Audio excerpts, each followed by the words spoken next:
Yeah, so it should be a clear picture, and Bluebeard shouldn't interrupt. Hello, it looks like Right. And just like that, we have gone live. Hello, everyone. Hello, once again, everybody. We got including Jack in the box back here. Jack, Huck, and Ponce. Ponce Dean Leon. Ponce Dean Leon. We gotta go. We gotta be named something down in Florida, right? Yeah, I don't know if Huckleberry Finn was actually taking place in Florida. It just seemed like appropriate for what we were. Well, you should have been Robert or Nick, not the Doll Hansen. Yeah, I was coming up with Robert the Doll. Trying to write some stuff down and take some notes, and everything that I kept referencing kept bringing up Robert the Bruce instead of Robert the Doll. And I'm like, well, maybe let's just do one on Robert the Bruce then. I don't know. This guy seems like he could be a hell of a man. All right, so I got the. So Ron says, "Hello, gentlemen." I don't know. Hey, Ron. Who's he talking to? Gentlemen? Yeah. Well, he says gentleman, so he must be you. Either that or he's watching something else and just accidentally commented on ours. Yeah. I can see that. Right. Oh, crap, not again. Uh-huh. Yeah. So, yeah. What's new and exciting, Dean? I haven't been around in 2 weeks. You tell me what, recap before me what I missed while I was out. Well, the heat's back. I don't like that. But no, my roommate's getting repaired in the hospital, and I'm taking care of her Great Pyrenees and 4 parrots. And when the parrots are hungry, they squawk.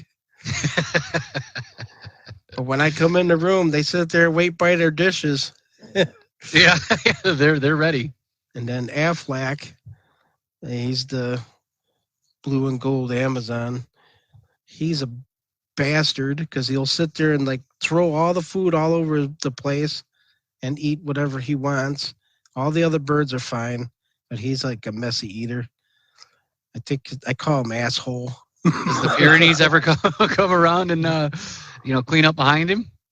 No, the Pyrenees doesn't go on the wood floors. Smart, yeah. Yeah, and it's real hot for him, but today, but he didn't seem to mind. He enjoys barking. Yeah. At all hours of the day, so I kind of learned to leave a light on upstairs, and that worked just last night. But there has been an occasion, so yeah, I don't know. So you're officially a step feather. Mm-hmm. Always been a step feather. All of course, right. Skeeter. I want to bring Skeeter on the show one day, have him sit on my shoulder, but I don't know if my eczema will agree with holding the bird, because every time I picked up Skeeter or something, that my eczema broke out. So yeah, we are doing well, Willie. Thanks for that's Willie Atkins. Yep, we are doing well so far, I guess. Right, nice to hear. So far, so good. Hey, look, I'm back after a 2-week hiatus. Thanks again to those that stepped in. I know Greg stepped in last week. Mm-hmm. Excellent show with Greg. He always does great work. Always nice to hear from him. And then, of course, Mark stepping in for the Soldiers episode. How appropriate! I love that. For that show was cool. Yeah. I watched it like 3 times already. I mean. Well, the reason why is because I had to record it the first time to edit it, and for some reason it didn't record audio. Really?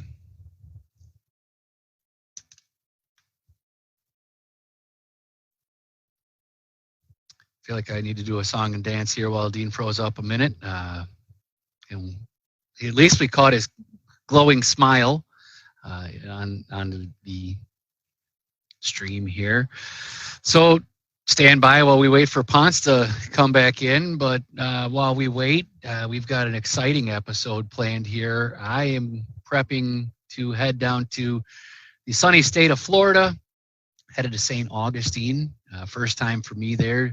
When I mentioned that, Ponce mentioned that he'd been there before and his jealousy was piqued and he wanted to, share some stories with me. So I felt that it was a great opportunity for us at this point in time to, share everything here, go over things not only just in the St. Augustine area, but anywhere that anybody may have traveled.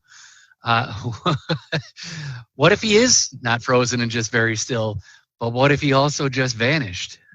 Is one of the comments I'm referring to here that came through.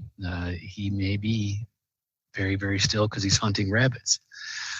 So that said, Dean is going to share some stories with us from his St. Augustine adventure. And I should be landing there right around 10:30 local time on Friday.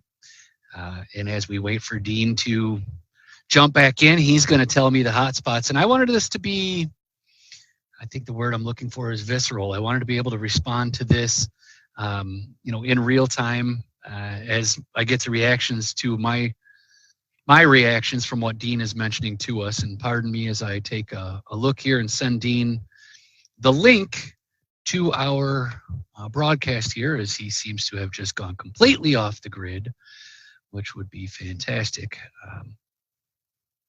So standing by, overture, hit the lights. This is it. Night of nights. All right. 30-second delay while I pull up Facebook for him. Talk amongst yourselves.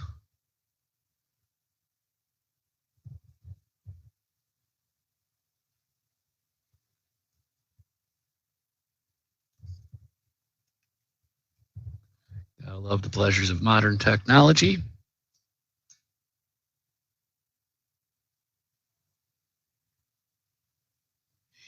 And I'm live. I see myself on my screen. This is just crazy.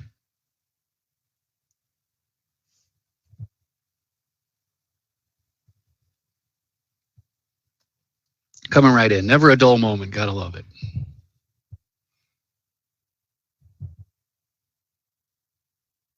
So St. Augustine, allegedly, told as the oldest city in the United States, city, town, whatever the establishment they're going to call it, but supposed to be the oldest, obviously rich with history. As you saw previously before Dean vanished into thin air, he was Ponce de Leon, which is a blatant reference to Ponce de Leon, which allegedly was the person who found, or explorer, I should say, that found the Fountain of Youth. So I'm sure he'll have a great story to share about that. And I just got confirmation he is on his way back in.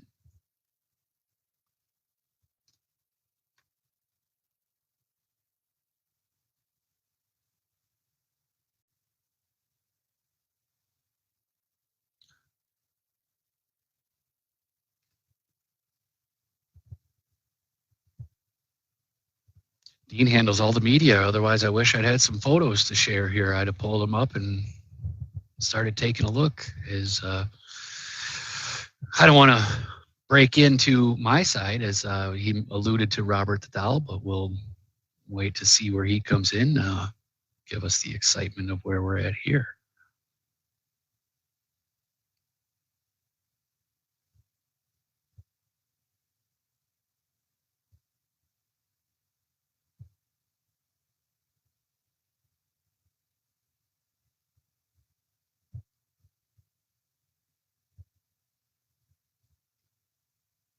Feel like I'm staring into the abyss, and the abyss is staring back.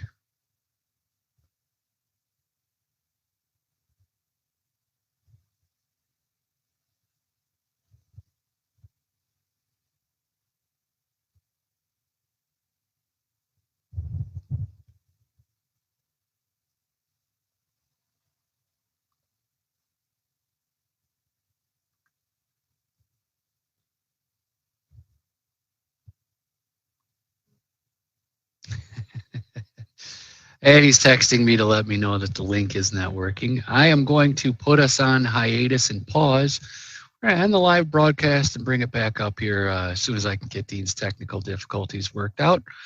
Apologize for the delay, but we will be back in touch.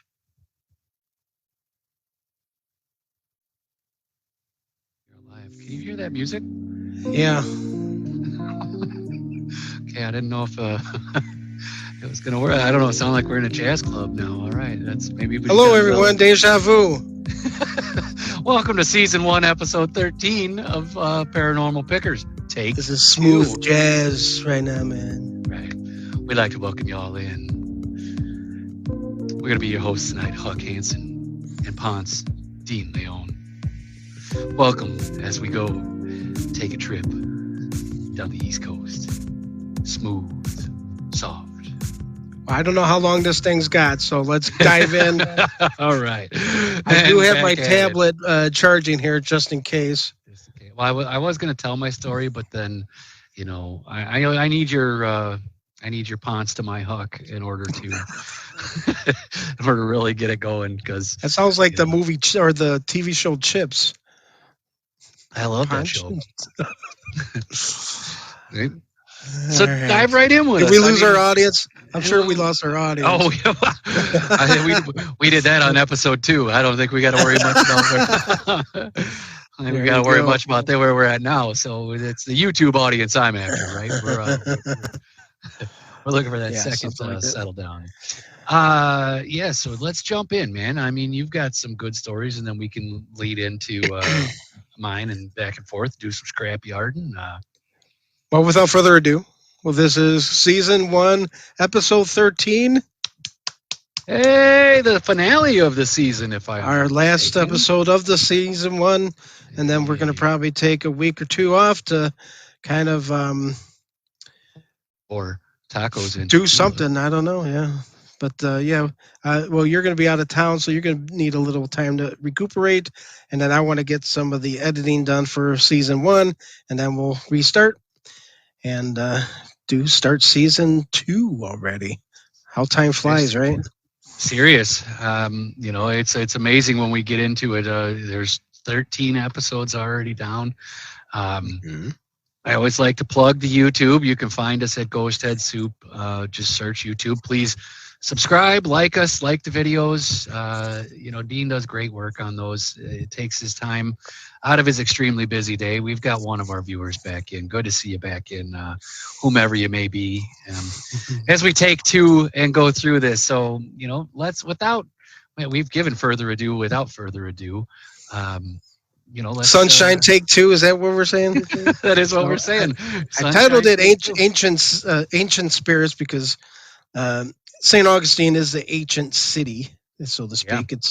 I mean, we'll touch on a couple little different things, and we're going to go into some theories, actually, about actual theories about paranormal and what we see and what we can, or what we think we're seeing. So thanks for joining, everyone. So we both been to Florida. You're going to Florida this coming weekend to St. Augustine area. That's correct. Yeah. So take notes. Well, while you were having technical difficulties, I did mention that, you know, I want my reaction to what you say to be like, you know, visceral or the first time, because I didn't do a whole heck of a lot of research on the city. My wife suggested it. When I brought it up to you the last time, you said that you were jealous.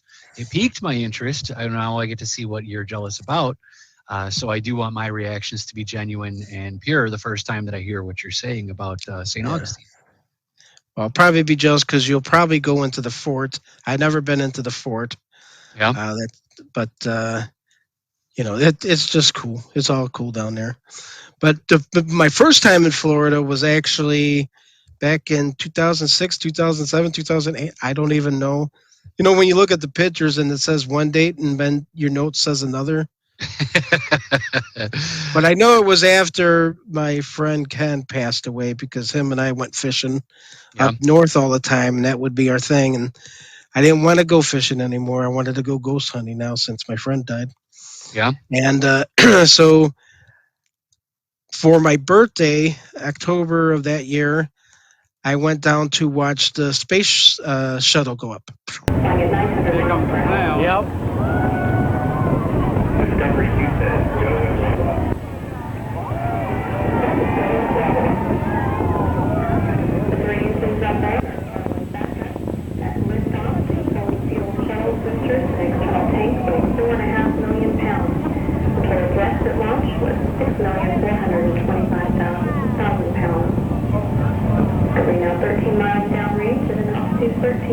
Statute miles, flying at 1,700 miles per hour. All systems continue to function well. 3 good clean engines, 1 good power generating fuel cells, and 3 good auxiliary power units for the hydraulic system. Going now 24 miles downrange at an altitude 23 statute miles, flying at 2,700 miles per hour. 1 minute 58 seconds into the flight, standing by for burnout and separation of the solid rocket boosters. Boom. Combined, the twin boosters provide 5.3 million pounds of thrust to propel the orbiter towards space. There we go. Solid rockets just separated. Control confirming the booster separation.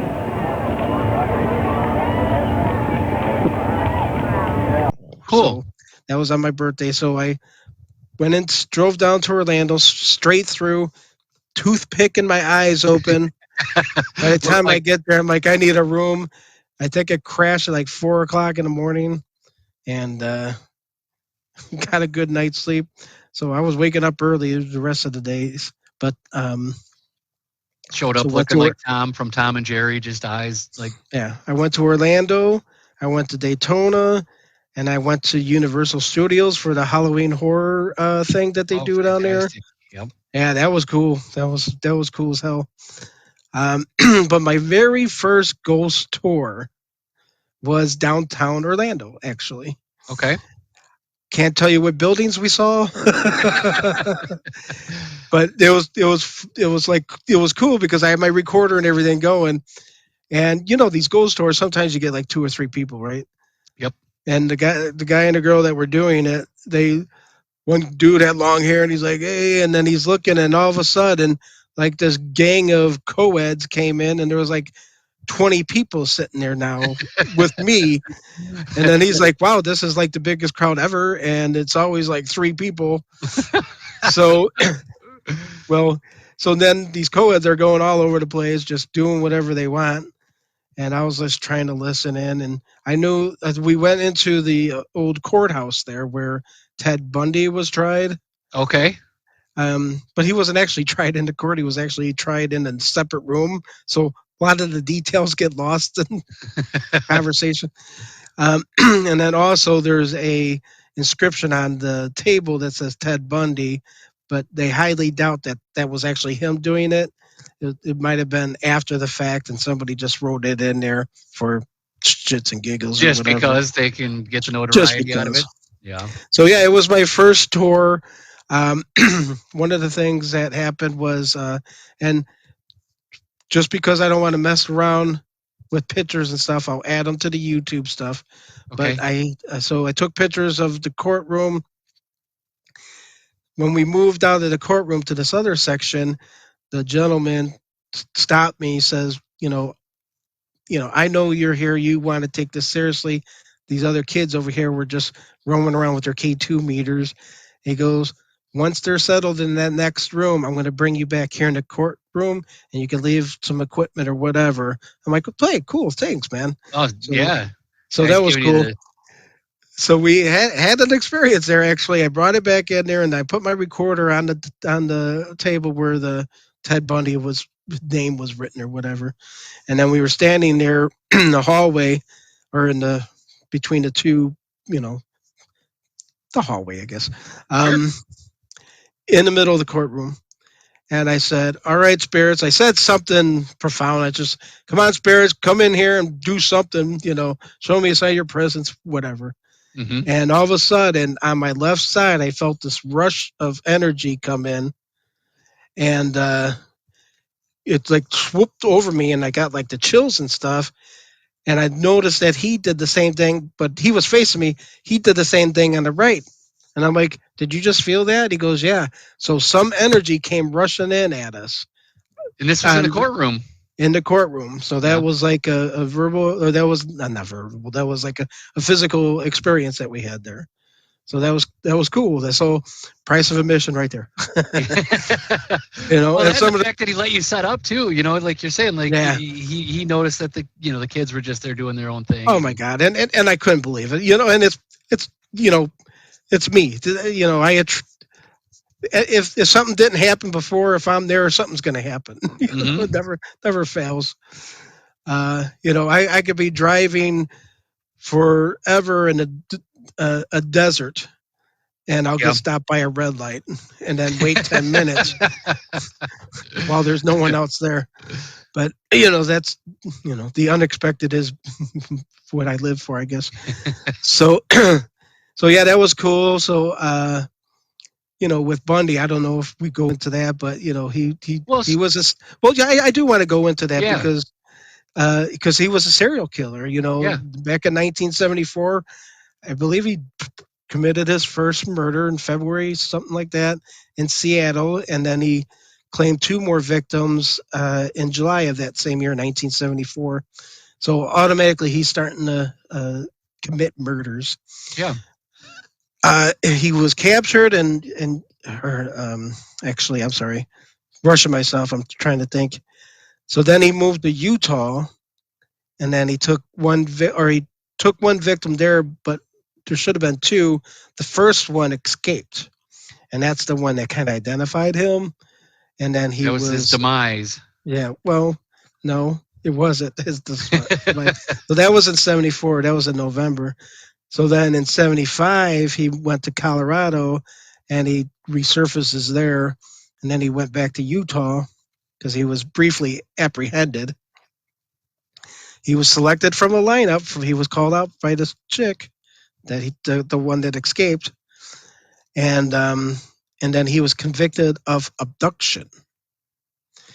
And then that's in 1976. So October of 1976, that he was charged with first-degree murder at that point because he killed that other person. So in June of 1977, he escapes from the library. So he Of the prison? escapes. Yeah. Nice. Or Makes sense. I don't know if the library was in the prison, but he escapes from the library. And he shows up. He escapes from the library, and then it shows here that December 30th of the same year, he escapes his prison cell. So I think he was apprehended again, and then he escapes his prison cell Conniving in little guy. December. And it's funny because throughout this whole first season, we had Herman Cops that Mhm. escaped jail. So it's And then he went to Colorado. yeah, well, there you go. So then he ends up in Florida, and he kills 2 students, injures about 3, so 5 victims here, 2 dead. Early 1978, and then this is where he got bad. This is where things went bad for him, I should say, because he attacked a 12-year-old girl, which is not in his character. Yeah. But he killed her, and then in February of 1978, that's when he's apprehended for good this time. He didn't escape. June of 1979, the trial begins. From the victims that were injured from his actions, July of 1978, they matched the teeth with him and the bite mark on one of the victims. That's what got him. In July 24th, he was convicted for the murder of the 2 girls.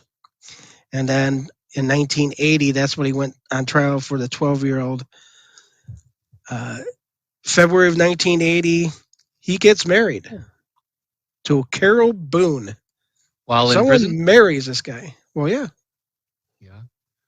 he gets married. All right. Must be It's that like Herman Cops again. Yeah. This attraction to criminals or something. Mhm. So he was going to be executed in 1986, but there was a stay of execution. And then in January of January 23rd, 1989. He atoned for his sins. And speaking of that, the new Evil show was coming back with season 2, by the way. Excellent. I love that show. I don't know if you saw that or not, but speaking of atone to sins and evil. Mhm. But anyway.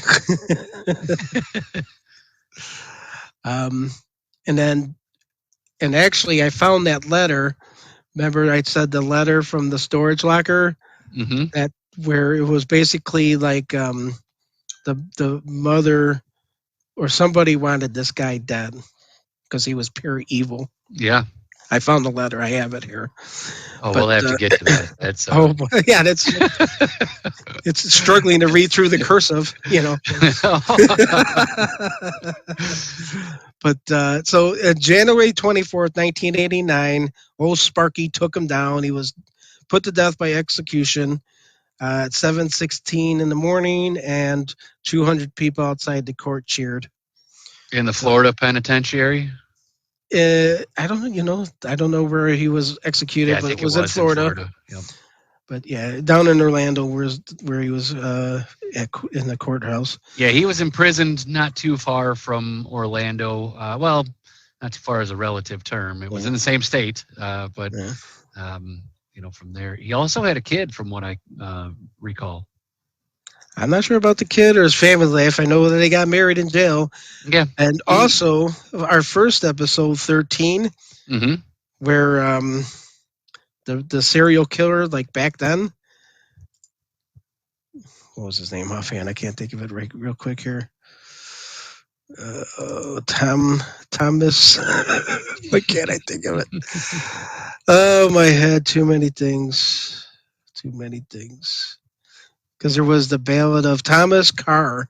Thomas That's what it was, Carr. Thomas Carr. So Thomas Carr, remember I told you, he was quoted as saying alcohol was the reason, or whiskey is the reason for him killing. hmm Actually, Ted Bundy said the same thing. He said that alcohol and porn was the reason for him committing these murders. And then also the these letter, people in these strange, like blaming it on something else. Like, and the letter that I found in the locker, that locker was filled with porn. I don't know. I'm sure alcohol was involved somewhere. yeah, And he was, messed up, this guy. So I don't know if he even, it could be a murder or something. Who knows? Since he seems to be par for the course. for real. So yeah, there's a name carved on the desk, like I said, and is it false? Probably, just based off what I've been reading. And one of the claims in the courtroom, and they so this elevator, it's like 3 floors, and like if you press a button, it always goes to like different ones. So they reached out to the company and they're like, no, it shouldn't be doing that, but it somehow like moves on its own sometimes. hmm The elevator in the courtroom like goes to the different floors without nobody pressing buttons. So they're saying that's haunted. The ghost elevator. The ghost elevator, true. Right. So yeah, I'll add some pictures. They're not too. I want to circle back on it because this kind of goes into it with what you were saying in the thread of everything with the from 13, episode 1, title 13 to where we're at now. But this is Easter eggs. Easter eggs. This is a quote from Ted Bundy himself. When they asked him to describe himself, he described himself as, quote, the most cold-hearted son of a bitch you'll ever meet, end quote. Right. And then when it came from a statement from his attorney, which was Miss Polly Nelson, she agreed, and she said, Ted, wasn't she part of the Huck Finn, Polly? Wasn't she part of Polly Pockets? Polly Pockets proceeds to say, Ted was the very definition of heartless evil. Wow. So, yeah, great guy. Sure is. Sounds like it. My buddy. Yeah.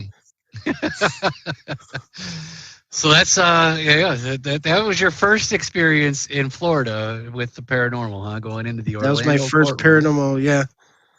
So yeah, then I went to Daytona. Later on I've been to Daytona, and St. Augustine. Of course, we'll talk about that later. But of course, and I've been to Key West too. Yeah. Actually, went down to Key West for my one of the trips down there. But just stayed at the hotel and just drove around, watched the sun worshipers. Didn't do too much down there. Just wanted to be there. US. Yeah. Actually, it was kind of funny, and I don't know if I mentioned this before. So when I went down there, Hurricane Dean or Tropical Storm Dean Of course. was actually coming down there, and Right. it was building up to be a hurricane. But by the time I got there, it never reached hurricane status. It was Tropical only storm. just a Tropical Storm Dean. Yeah. Tropical Storm Dean Leon. Right. Of course, it would be that you can roll in on a derecho, you can roll in on a tropical storm. I'm right. hoping that the tropical storms stay away. This will actually be my my first time over to the Atlantic side. I stay on the Gulf side, Panhandle, and then the Keys. I did go to Orlando. Pretty side. Yeah. I went to Orlando for my honeymoon, which was rather nice. Nothing paranormal. It's a honeymoon. We honeymooned. But we did end up going to Universal Studios as well. That was one of the highlights of the trip as well. So I've been to the Orlando area where you're referencing. Never did make it to the courtroom, and I didn't know the history that you just shared about Ted Bundy either. I didn't put two and two together at the time that he was tried there. Yep. So let's hear about your Key West story, Nick. I mean, Huck. Huck? Yeah. All right. So let's. You should say thanks, Ponch. Yeah. Thanks a lot, Ponch. Now back to you on other stories and other news. Just give me 2 seconds. I'm going to grab a spotted cow. Go ahead. While Dean runs to grab a spotted cow, I'm just going to tell you a little bit about our tour that we went on. Now, we were down there. We've got family. My in-laws live down in Key West. Been down there quite some time, well over a decade, maybe coming up on 2 decades, actually, as to where we are right now. So, they've got some history down there. They allowed us to do traveling on our own, and then they also wanted to show us a couple of the hot spots. New Glarus Spotted Cow. That is a great brew, man. It is a moo brew. But New Glarus is one of my favorites. Benefit of living 7 miles from the border. Yeah. They've actually got some good samplers. I've gone up there and had the flight pack every now and again, when you just go in and... That new brewery that they got is pretty nice. Yeah. Yeah. So Key West, I want to start with the historic Key West Cemetery that we went to. And just a little background on that.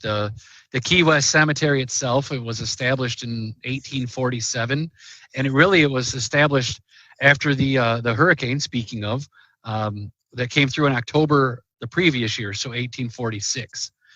So there was a hurricane that came through, and then this guy, Stephen Mallory, whose stuff's all over the cemetery, he was quoted as saying, yeah, never heard of him. He's probably said a lot, but never heard. Let me get another spotted cow. No, yeah. That was quick. That was good. This man was quoted as saying that the effects of the hurricane were so terrible that the graveyard in the town on the high ridge in the southern part of the island were completely washed away, and the dead were scattered throughout the forest, many of them lodged in trees. Right?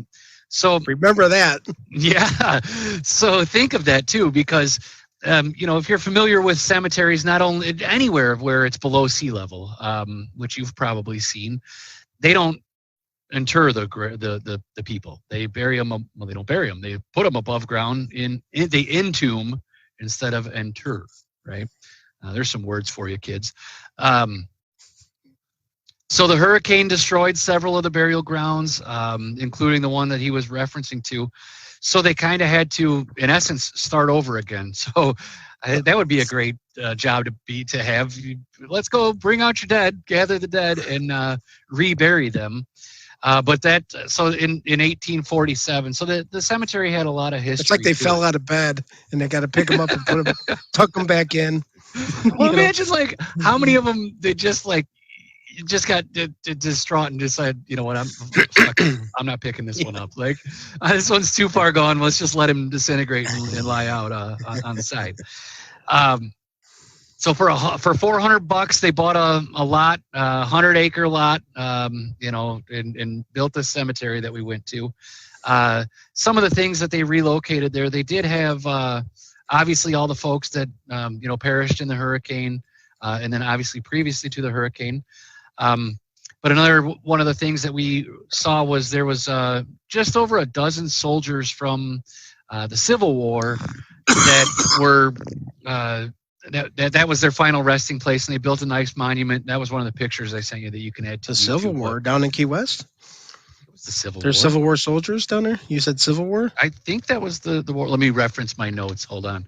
I do have them here. Spanish-American War. I apologize. Okay, thank you. Wrong war, yes. There was nothing civil about that war. Spanish-American. It was 1889 or 1898 rather. The explosion of the USS Maine in the Havana Harbor. So, you know, when that exploded, they brought 24 U.S. Navy sailors back to be buried at this Key West cemetery.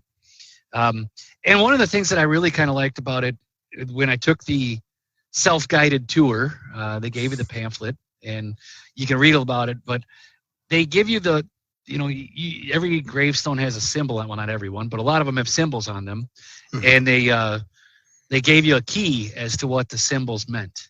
Yeah, weeping willows is like crying in sorrow. Well, I'm glad you brought that up. Hand pointing up means hopes for heaven. I wanted to play some gravestone trivia with you. I'm going to ask you 3 of them, and you can just tell me what you think they are. I'll try to pick the easier ones on here as to what they may be.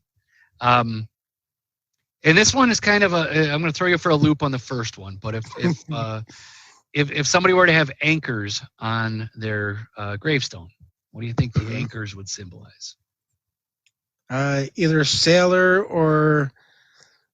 Does it include a chain? No chain, just the anchors. So this, I wouldn't say sailor. I would say, well, it could be nautical, but yeah, probably they want to remain on Earth, like anchored. This says hope. I like your description better. You know, I like being anchored and tied down, especially if it had the chain or you know whatnot, remaining down to it. A lamb or a cherub? Baby, infant. Yes, good job. You know your cemeteries and gravestone symbols. One last one. An urn. An urn, is it covered or not? Covered. A covered urn. So there's a couple different things, but one could be, I want to say like marriage or something. I can't recall. I know there's different ones, but so if marriage one's was covered, good because marriage was in there. The covered urn is would be the death of an adult. I thought maybe I would, death of an adult. Okay. Yeah, thought maybe I'd get you on that. What was the one that was wife, bride? Oh, if there's lilies or lily of the valley on there, then she died a bride. But I found that to be rather interesting. That it gave. And if you see a chain, on it, Mhm. and if the chain is broken, that means they died before their time. Well, does anybody die on their time? Damn it, everybody should have a chain. If they died young, like a tragic accident or something. Yeah. So I get that. So then after we took that self-guided tour of the old cemetery there, we decided that we might as well cap the evening off with a trip over to Robert the Doll, home of Robert the Doll, which is actually... this is where I got the Civil War, because it is a Civil War fort where Robert the Doll is housed. I heard Ozzy loved Robert. Right? Not to be confused with Robert the Bruce. Yeah, Ozzy did love Robert the Doll. And shout out to Ozzy. I hear he's not in the best of health right now. He could probably use some thoughts and prayers from us and those listening at home. He's going to have a band on his tombstone. Headless. So according to the legend, Robert the Doll, not to be confused with Robert the Bruce, Okay, keep going. has You've already said supernatural. that. Right, I'll say it numerous times. He's supposed to have supernatural abilities that allow the doll to move, change its facial expressions, giggle. Some versions claim that Some Robert. virgins. Well, that goes into the next statement. Virgins or versions, rather, claim that a young girl from the Bahamas gave Otto, who's the owner, Robert Otto, gave him the doll as a gift, or conversely, as a retaliation for some wrongdoing. So some say the doll might have been cursed and given as a form of retaliation. Some say that it was given as a gift. Right? Others claim the doll moved voodoo figurines around the room, was aware of what went on around him and or her. Let's see, what else do we got here? Still other legends claim that the doll vanished after Robert, the previous owner, changed ownerships of the house a number of times after his death, or that the young man triggered the doll's powers by blaming his childhood mishaps on the doll itself. So really what the basis of that is, they sell shirts down there that are, say, Robert did it or blame it on Robert, and that was kind of the big thing is I just picture that one little kid on that video where he would go Linda. I could totally see back in the day of the Robert the Doll. I could see this kid going Robert. Just place and blame on somebody else. Listen, Mom, listen. It was Robert, right? No pats on the butt, Well. So when we walked through the place that we had, where they were housing Robert, we were given the opportunity to either take a picture with Robert or not. But the thing that they claim is if you take a picture with Robert without permission or asking permission, that you can get some type of curse. Now, of course, I didn't ask permission for this damn picture. I just decided I was going to snap a picture of me and Rob. So you got like this crazy ass selfie where I'm like trying to do it without the guy or the two or three people seeing me.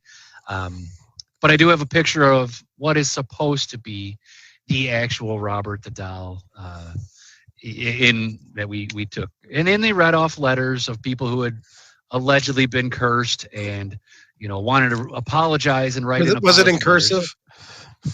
Could have been. Weird enough, one of the things that they had, let's see if I can get this to show up on the screen. So this was a little pamphlet that they handed out of Robert the Doll, right? And on the back of it, you're supposed to, I'm going to turn it over. On the back of it, you're supposed to write anything that comes to your mind, a note to Robert or anything. So good night.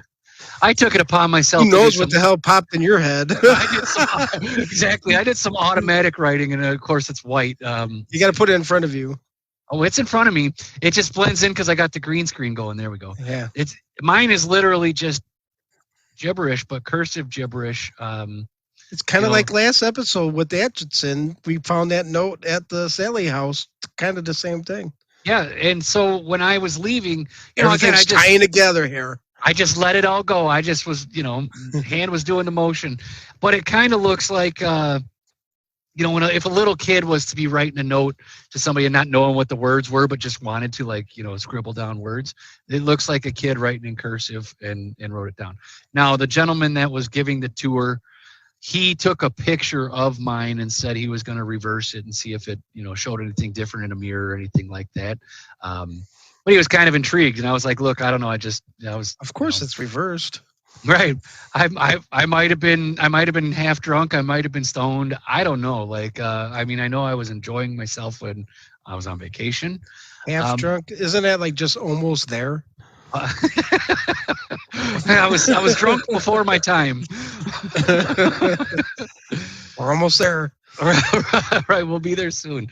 And then again, alleged. I can't factually claim, or I can't give any factual evidence to this, but the gentleman that is in possession of Robert the Doll, he also kind of, Zach, Baggins, whatever his last name is, kind of in that style. He's got what he claims to be a haunted museum that he's put through there. So he's got other, whether they're true or they're replicas or whatnot, but he's got certain items that are through there that are supposed to be other haunted relics. And so you can take the self-guided tour there. And that was the first time I got the wife to go ghost hunting. We stuck around and did the VIP experience and just kind of took ourselves around the fort. And again, you'll see some of those photos. You can see some of them already on the website that you have added, but there's a few extra ones that I threw in just for the scrapyard. Which I'll include on a YouTube clip. Yeah. Now, your wife Mhm. has abilities, doesn't she? She does. And sometimes they scare me because I didn't know really that she did until I started dabbling with the paranormal and, you know, realizing one, that she was right. It's typical female, but she's right about everything. But she's got that, if you're listening, honey, I swear, but she's got that natural intuition about her too. So, you know, sometimes she can pick up on spirits that are there. And there were certain things like, as we were there, she was more thinking things that were like mundane, had more haunt to them than the commercialized shit that the dude had out.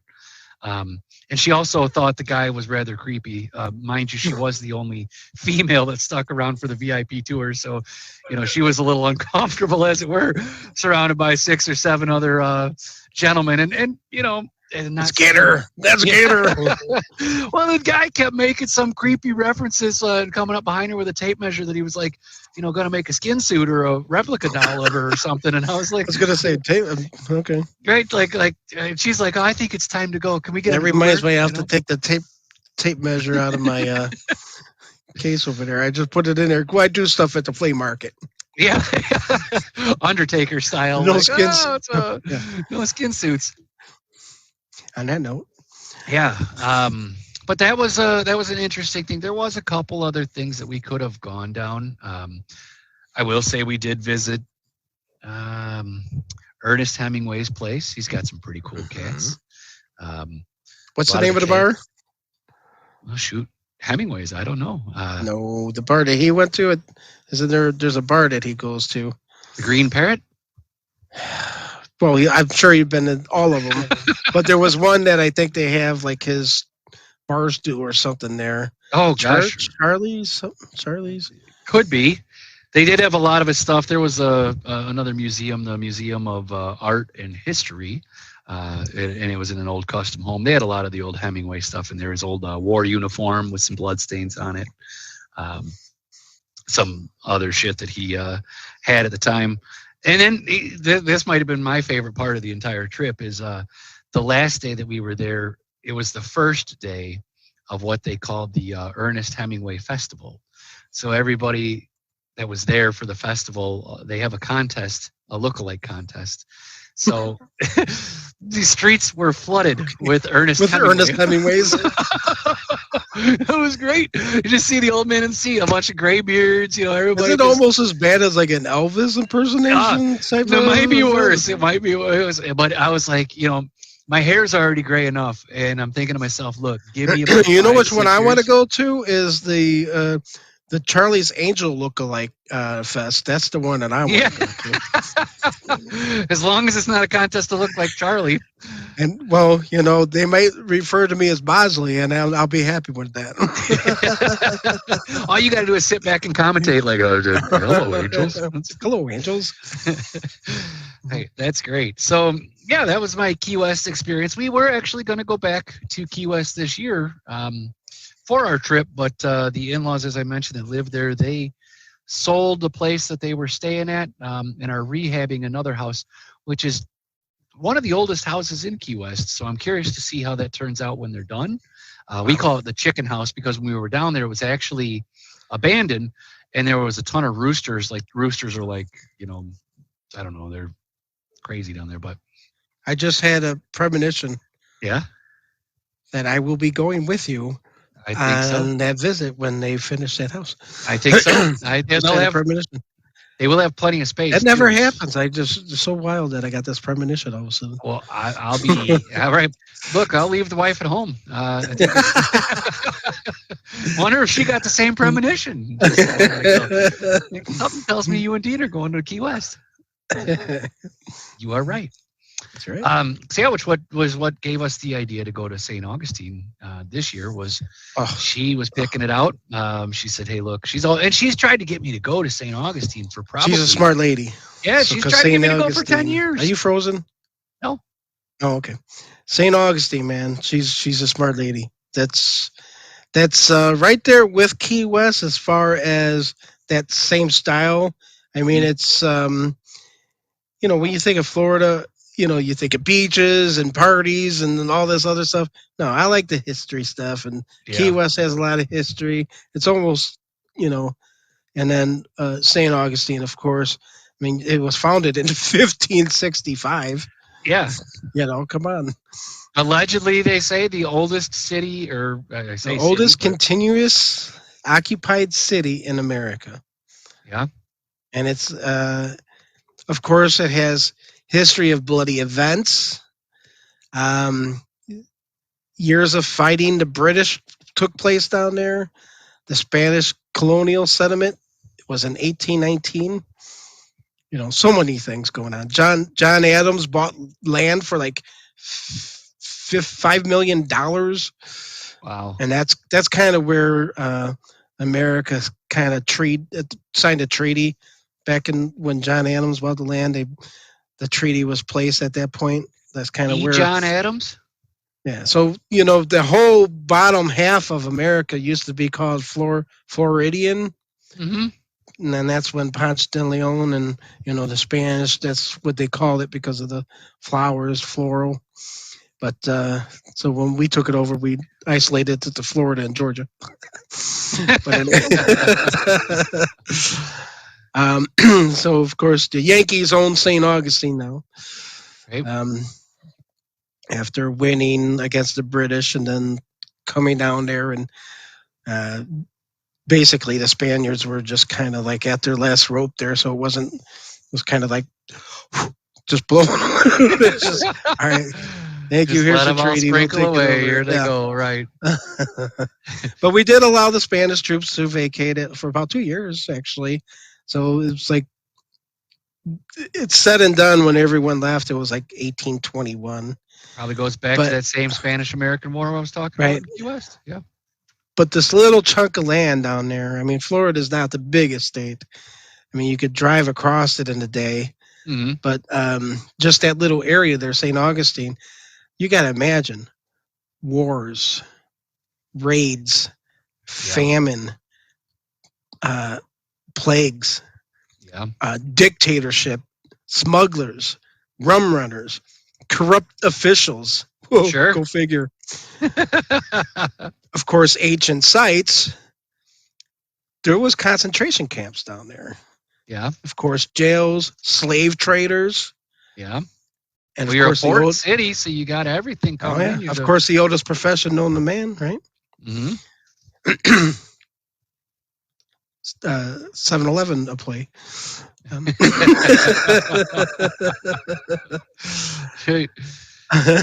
Catholics, Protestants, Jews, all resting side by side.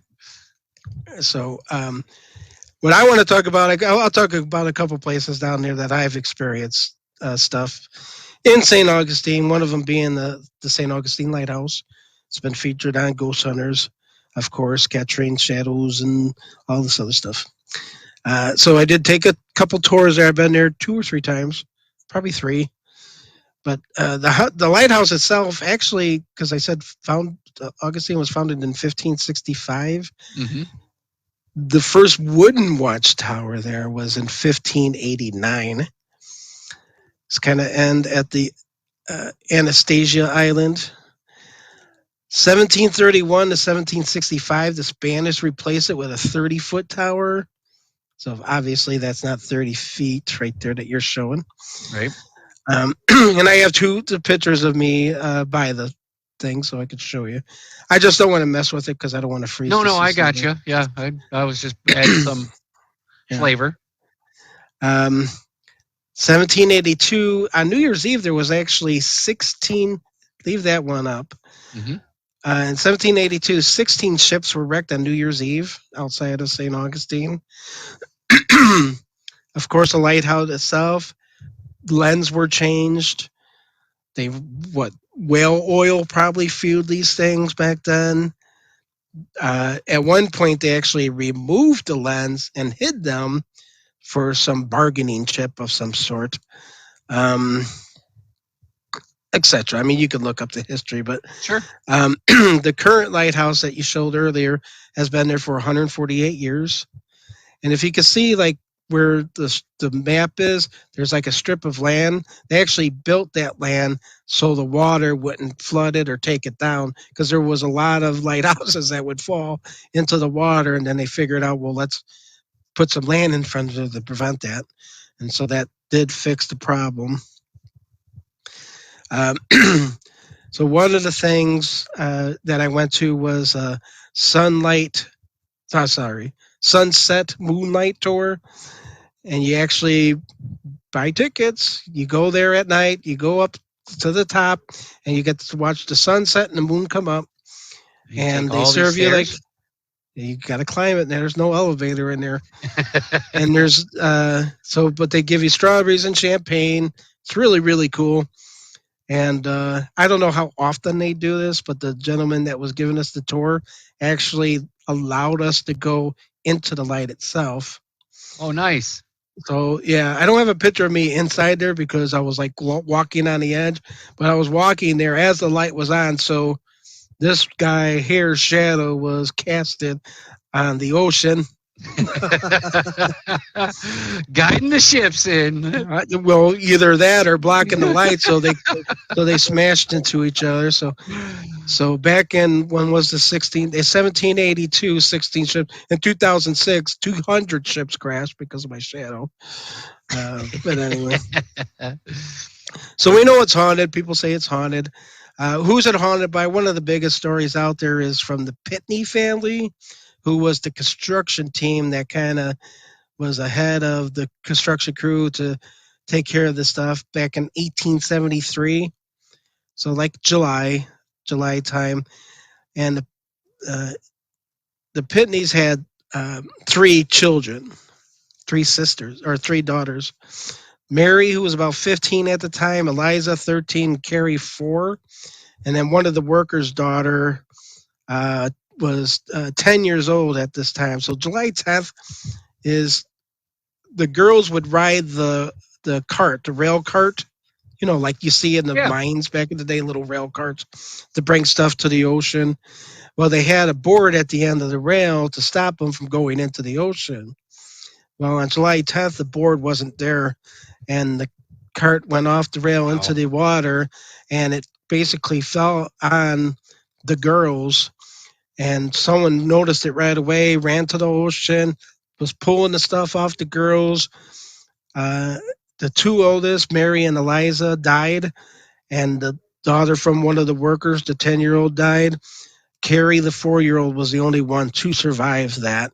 So they say that they see girls haunting the lighthouse, and that would be the spirits that would still be there, is what the claim is. Okay. So ghost hunters, I know they had evidence of stuff happening here. So if you go back to your picture, and there's their picture. Those are the Pitney family. So if you kind of zoom in a little bit, I don't know if you can or not, but you see those when you're looking on the bottom where that flat piece is. So you got those little ridges, the round things Yep. coming out. Yep. Those go all the way up.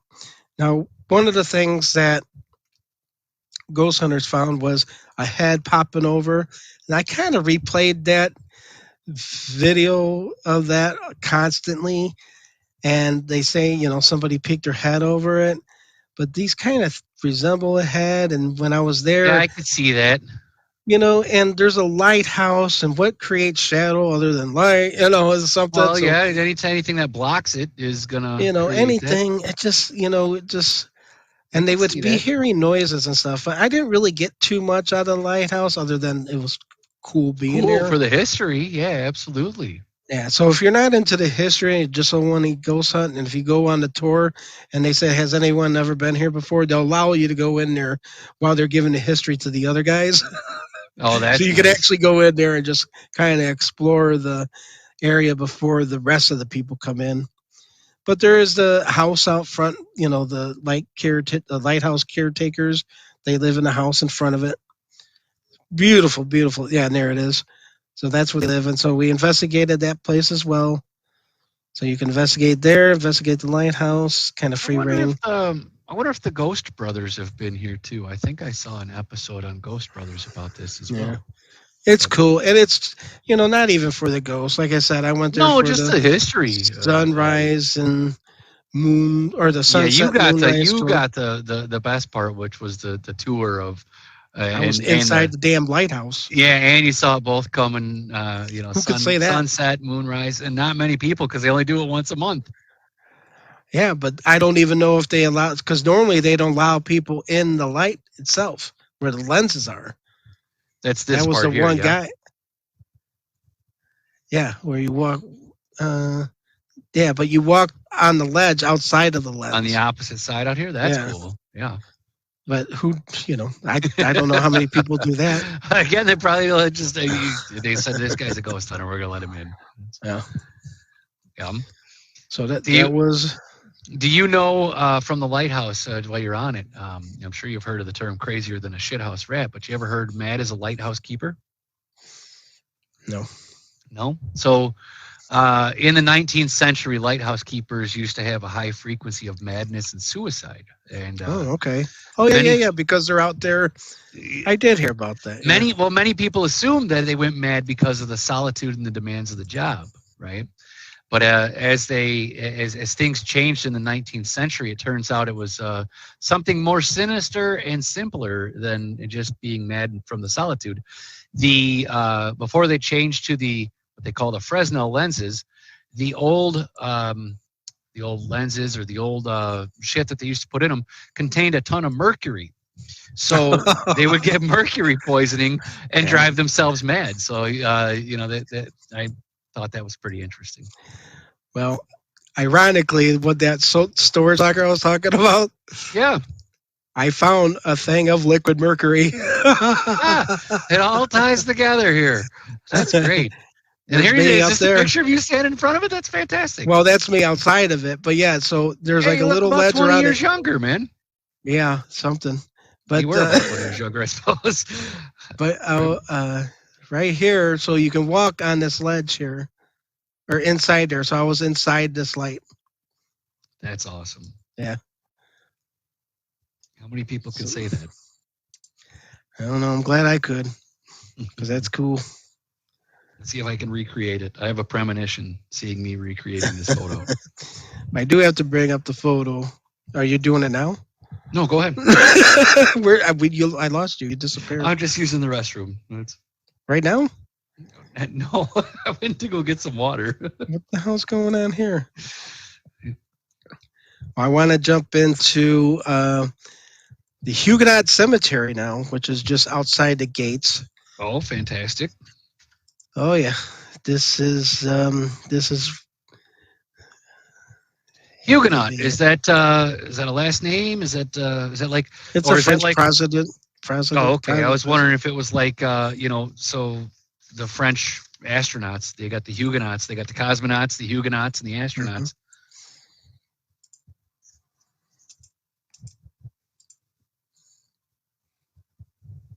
Oh, I like that. Yeah, so that's the gates of the cemetery. I guess I could have left it up, but anyway. Yeah, that was a quick in and out. I'm like nervous because I don't want to crash here. Hey, well, let me see what I can do to find that same thing. You said it was the Huguenot Cemetery. Yep. Now, where is that in relation to the lighthouse? I'll bring up the photos here. Let's see. Perfect. Which one?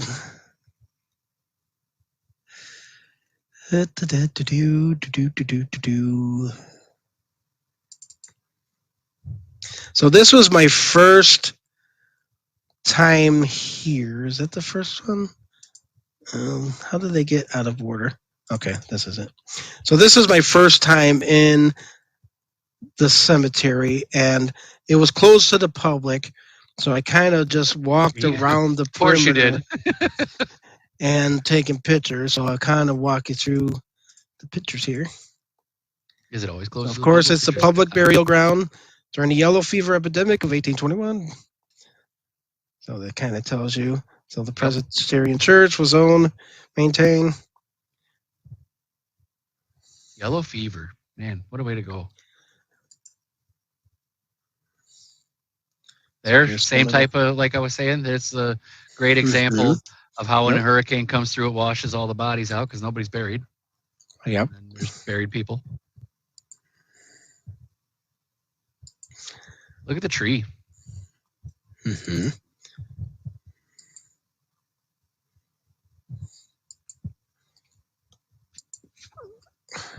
These are cool. So These are that your kinda- photos, right? These are you Yep. took these. Okay, cool. Right. So that's kind of some of the stuff there. I love it. Again, going back to like just the history of it, like you were saying, even if you're, sure you can get some spooky or some paranormal out of it, but just the sheer history of the place. Yeah. So that's the gates leading into the old city. So this cemetery was basically built outside of the cemetery for the yellow fever. That's where they buried them all. And it was non-Catholic. The Catholic cemetery was Talamato, which is it further into the city a little bit. It's not too far away from there.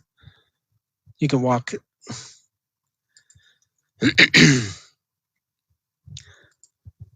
So one of my favorite cemeteries outside of Cave Hill in Louisville. Mm-hmm.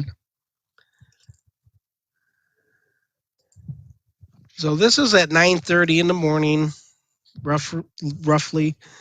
And this area here is like a nice little open grassy area, and then you could see the city just outside of that. And there was nobody around. So I get up to the section here where I thought it was really calm and peaceful. Mm-hmm. And I said, "Hey spirits, I'm taking photos, or show me a sign of your presence."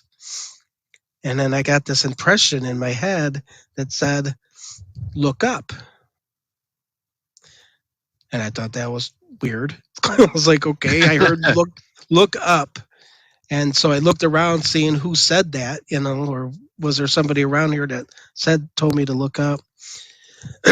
So I do what my instincts tell me, and I took a picture up, and this is the picture that I took. Right after it said look up. So, all right, I didn't think nothing of it. But then when I zoomed in, this one tree, and it's a cedar, kind of, I don't know if you could see the sun. Looks like a side of a face, or yeah. you Well, see like the brow, the eye, the nose, the cheek, the hair maybe. I can see other faces in the leaves too when you zoom back out. Like there's In the leaves? Yeah. I didn't look in the leaves. It's a cedar, so they got needles. So yeah. just Well, saying. just to release. Okay. I see them in the needles then. All right. So I saw this face, and I actually, you can't look at the pictures because you're taking them. Mhm. So I go down about 3 hours to Fort Pierce, and I was looking at these on a laptop, and I'm like, wow, that's pretty detailed. And then I've started noticing other faces here, like a head here with a nose and a beard, and then Absolutely. another one here with a nose. That looks like Ernest Hemingway, man. And then, but look, you got this little hat here that Mhm. resembles back in the day. I mean, seriously, I was like, wow, these are a bunch of images that's throwing my mind into a loop, and nothing else, nothing on the other tree or nothing. I mean, I guess this tree seems to be the one, so I call it the spirit tree of St. Augustine. But Hey, that goes back to the dead bodies being in the trees, like the Key West guy said. yeah. So Is this the same cemetery that this is the Huguenot? Yeah, this is the Huguenot Cemetery. So interesting. Interesting in my mind that the symbol on the gate when it was the circle and then the triangle inside of it, right? Right. So what that to me, what that circle looks like is the triangle of evocation, which created back in the Middle Ages. They used to use that and use it to call a spirit to appear within it. Oh, interesting. So that would be, to me, that's what the first thing that came to mind. I'm like, no wonder you're seeing spirits. There's a goddamn symbol right there in front of you that Right. calls them out. So we know it wasn't a Catholic cemetery. No, it certainly wasn't Catholic with that. 1821 was the victims of yellow fever. It's home to about 436 deceased. It's actually referred to as Spirit Central. Makes sense to me. Some of the haunted claims there, of course, is the wispy ghosts in the trees. So that could be kind of what you were saying there. Lighted orbs among the stones. Transparent young girl dressed in white. A body was dumped. So the little girl, her body was dumped outside the gate. Nobody claimed her. So they kind of buried her. So she's thinking that, or they're saying that was the 14-year-old girl. But one of the famous ghosts is Judge Stickney. He passed away in 1882. His wife died actually prior to him. So by him dying, they left the children to be orphaned, and they found homes for them up north from their relatives. So they left basically the judge behind. So when the family got together, they decided to exhume his body and bring him up to Washington, D.C. to be closer to them. So when they were exhuming him, some of the workers there took a break, and when they came back, they noticed that the gold teeth were missing in the mouth. So they just kind of like shut the thing and forgot about, didn't want to say anything. Yeah. So I guess there's this tall man that lingers around the graveyard looking for something. Maybe his teeth. Could be. And I'll get back to a couple things, but Hurricane Irma hit in 2017, and as you look at the trees, I'll bring up some pictures here.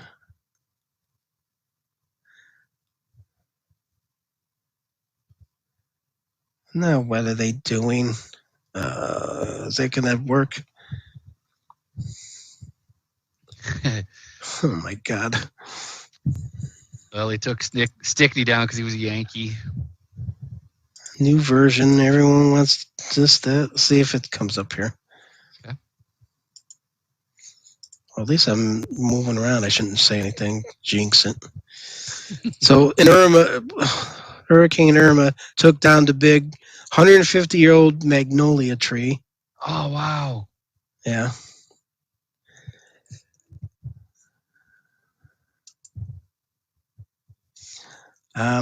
Crazy. And so some of the school kids, oh my God, this again. Same old. All right. Share screen. So some of the kids used the wood to make little. Oh, that's cool. Yeah, made little Santas. Made some Santas. Uh-huh. As if Santa would ever show up in Florida. And for $3,800. Oh, here we go again. They sold their Santas for $3,800. For $3,800, you can get this custom-made magnolia tree from the Huguenot Cemetery, and I'll tell you, I think it's still for sale. I want to buy it. Yeah, I have a premonition. That's awesome. Yeah, $3,800 could be yours. And that came directly from the spirit tree, one of the spirit trees out there. Well, that came from a tree from the Huguenot Cemetery. So I'll have to get into why I call it the spirit tree. So yeah, that tree got torn down by Hurricane Irma, a 150-year-old tree. So I want to talk about tree worship a little bit. Okay. Did I lose something here? Am I out of place here? Oh, you might Where have did my lost more trees? than something.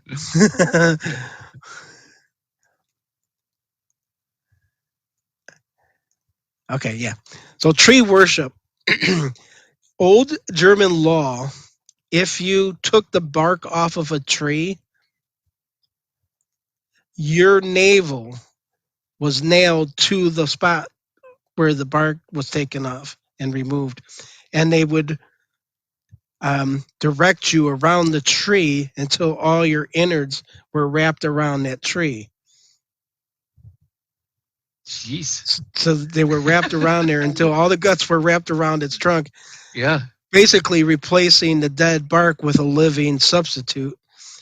And remember back at the Herman Kopp story where Mhm. they were trying to switch the kid in Colorado, a life Yeah. for a life? Yeah. Well, that's where this term comes from, a life for a life. You took the bark off the tree, now you have to put Okay. life back. Yeah. Yeah.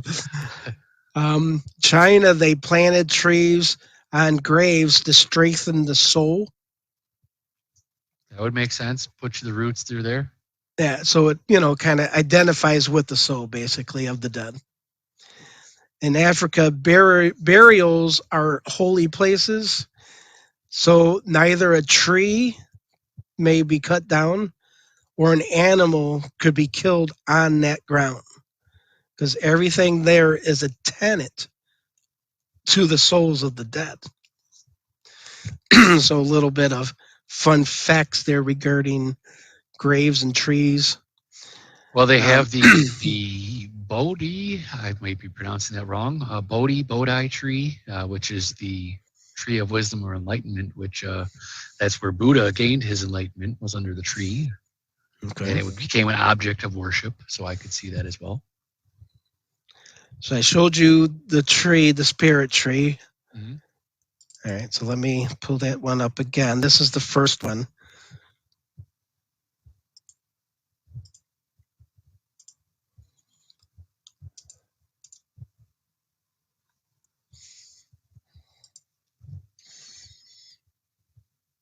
So the one where we saw faces and you see stuff and all this other stuff here, Yeah, I see which some. I really haven't examined that, That way, that's just my eyes. They go to the outside for the contrast, but I can see in the center. I can see some like almost a skull, like if you Yeah, take a look okay. at it.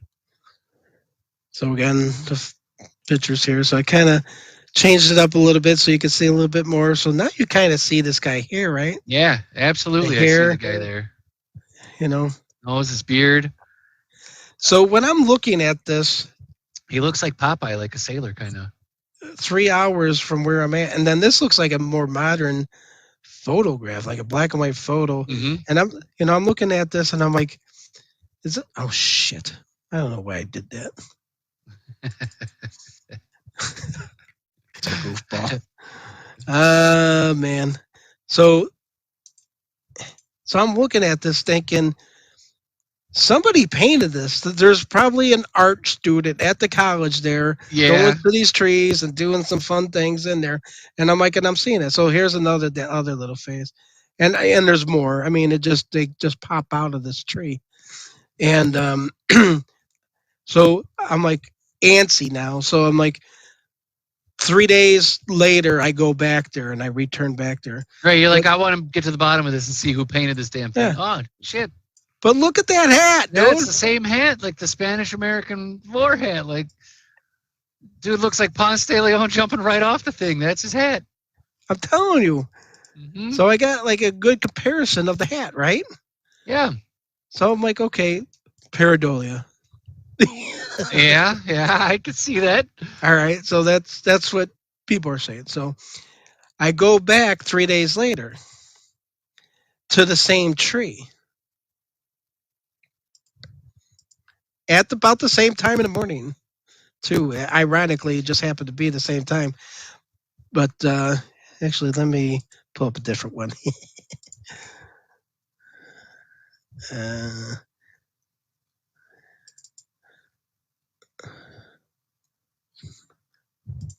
This one's a cool pick.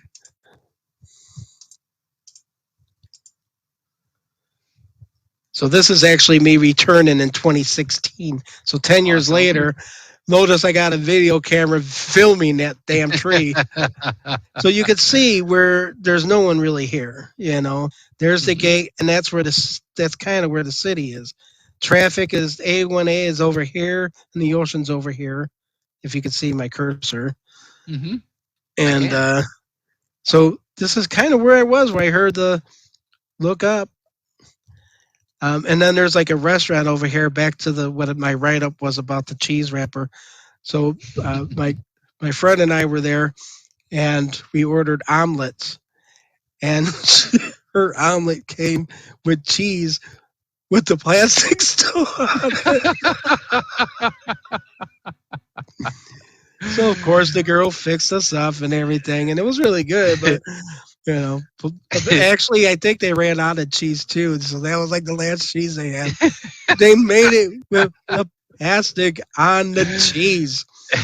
Who in their right mind does that? let's just go ahead and fix You the know, omelet with the plastic before you still make breakfast for somebody, have a cup of coffee. on. Yeah, not the Bloody Mary. Wake up a That's little bit, man. right. I thought that was the best.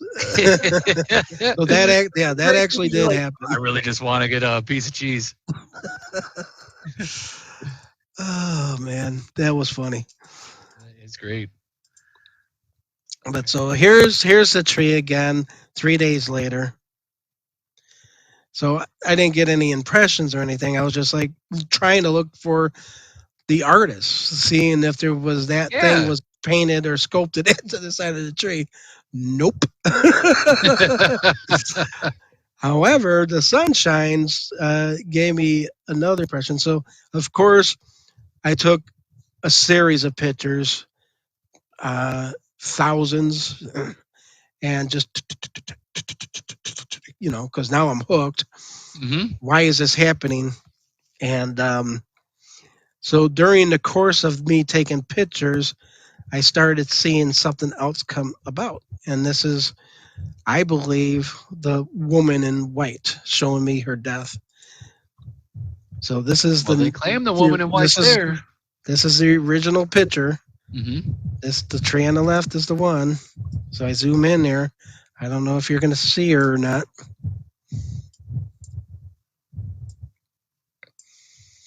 But you kind of got a bottom of a dress here. Oh yeah, I was looking in too small. Now if I look out back, I absolutely see her. You can see the face even. A bigger girl. She's got a bow in her hair. Yeah, absolutely. She's got long reddish hair, and definitely her face is here. Her face is here. She's around her nose. She's looking this way. Mm-hmm. Her nose, her eye. So you can see the cheekbone. You can see the neck. I can see the mouth even. So yeah. So I'm looking at this picture, thinking, why she looks weird. Like she's like, why is she doing that? You know, and the pictures before and the pictures after, it looks like she was sitting down with a dog. So this little black thing here is a dog. Is a dog, okay. So it looked like she had a dog in her lap, and the dog kind of jumped off, and she was startled or trying to get away. And it's like she's like doing this, like her body's like disconformed. Yeah, I see what she's doing though, but she's like looking over here, like either she's posing or running away from something, like looking back. Well, so then I realized that after a little bit, looking more into the picture, it's kind of the same tree above, and kind of the same thing. Hopefully the picture. So I kind of showed this here. Yeah, you just did a little kind of contrast to it, but I like that. But what I noticed is that she was being pulled back by somebody. And if you can look back at what she was seeing, there's these little eyes and a nose and somebody's face back there. Yeah, and I think she showed me her murder, because if somebody is standing behind a person and they're right-handed and they're holding a knife, if they have to come around the person to stab, it's going to be right here in their chest. Yeah. If you look on her chest, you see a little cut. Yeah. With blood dripping. Mm-hmm. So I think she was murdered, stabbed here, and she's showing me her murder. And that's the Think guy. this could be the his little face. 14-year-old that was dumped out? I don't know, Could be. but that's I mean, that's the normal picture right there, and you can see the blood, absolutely I can.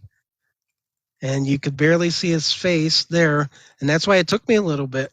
I was like, why is she looking like that? But if you could probably put a time limit of when she was, with how they wore their bows in their hair like that, Oh, wow. Yeah. and then the hair, but the lady in white. So that's Wow. that one. I I mean, yeah, go ahead. Let me share my screen real quick because while I'm sharing it, you say what you were going to say about that one. But what I was getting at is so in relation to the lighthouse, because you've got my interest peaked now. So here's the lighthouse. Where is that cemetery in relation? Because you said A1A. That's You right. on A1A. Just go to west across the little inlet there. West here. Okay. Yeah, and just look for the old town. You'll just zoom in. It'll come up. Probably this right here. Evergreen No. Cemetery. No, you got to go back to the ocean. It's right on A1A. I got you. Right there. Go up where the bridge is. That's the wrong side. That's where the lighthouse is. So yeah, on the west side of the bridge. Zoom in there, just to the west. Yeah, zoom in right where that stuff is. You'll see the green stuff. I think the green on the left is tomato. Okay. Well, we're right in the area here then if it's right off A1A and Well, you got to go north a little bit. Ponce de Leon. Yep, there you go. There's the There fort, we and go. then wherever the green is, yeah. And then the one green to the left is the tomato cemetery. Okay. Well, I'm certainly. And the parking structure is right back there, so that's where you park. But you want to see the fountain of youth. So anyway, so the let me find. I thought I had it in there. So I'm definitely marking that one down though, the Huguenot, because now. Well, you got that cedar tree too. That's the one. That's the spirit tree. I would love to see if you get anything on that.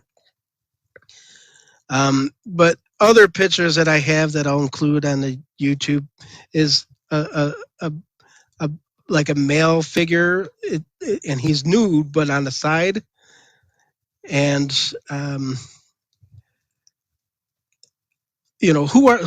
first of all, who are these people? Right. And it's these images are showing up on the same tree. Now,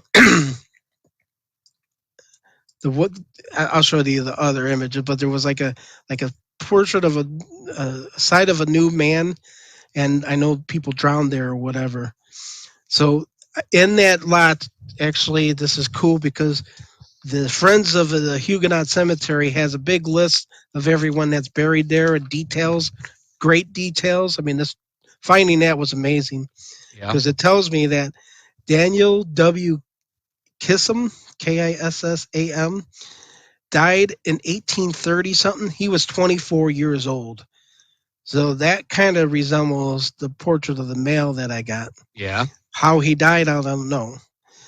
But there is a marble slab in that area, but it rests on the large cedar tree. So there's a large cedar tree on the headstone and a large cedar tree on the footstone as well. So those are the two. Both trees apparently were planted at the same time. So there's Daniel, and then there's Freeman Foster.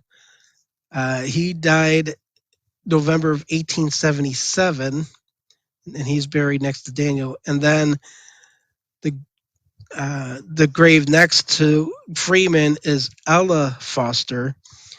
Date of death was 1877. So her name is Ella M. Foster, EMF. See what I did? But anyway, I don't know how old she is. I don't know any information on her. Could that be her showing me her death? Or is it the girl that the white, in the white? Um, so those are the burials that are there by that tree. So some of the things that people are going to say different things of what they are. One of the most logical ones is pareidolia. Yeah, I can see It's it, a but psychological. It's a psychological right. phenomena that they say, and people start to see human characteristics. But dude, Sure. that's pretty detailed. Yeah, and what's the difference? To me, that's if that's pareidolia, then any of the spirit boxes or any of that stuff could also be pareidolia. Everything's Orally. pareidolia then. Hmm. So in other words, everything's pareidolia. Everything can be explained. So here's a couple of theories out there for us paranormal investigators. Let's do some theories. Heck yes. So we don't really talk about theories here, do we? This is No. like paranormal pickers at its best right now. All right, now we're getting into the meat and potatoes. Of ghost head soup. Stone tape theory. Yeah. So mental impression, emotional traumatic event, the energy basically is recorded onto rocks, limestone, Sure. and other items. Let's say trees. I don't think there's anything that's against saying that you couldn't be recorded or replayed against a tree or an object. So if this murder took place there, could this be recorded on this tree? Based off of the Absolutely. stone tape theory. Well, so it blew my mind there for a second because just from there's more. Okay, go ahead. Oh, Oh, wait, keep there's going. more. Well, I was going to say, let's say an atomic bomb or a nuclear bomb goes off, it casts that shadow that you can still see into things. Why couldn't the same relief be captured in a tree or a stone or an inanimate object? We are stardust. We are golden.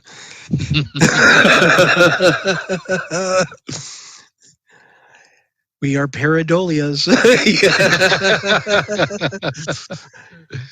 So stone tape theory is one potential. Pareidolia is another one. Water memory. Okay. So in 2018, they discovered that water retains a memory. Water has a memory. So water will store information from its travel. They see this by doing like putting roses or flowers with the water and then looking at it through a microscope. And so they're seeing that they're remembering water. So the human body is 70% water. A tree is 50% water. A tree is 50% water. And water hosting a complete story linked to a human.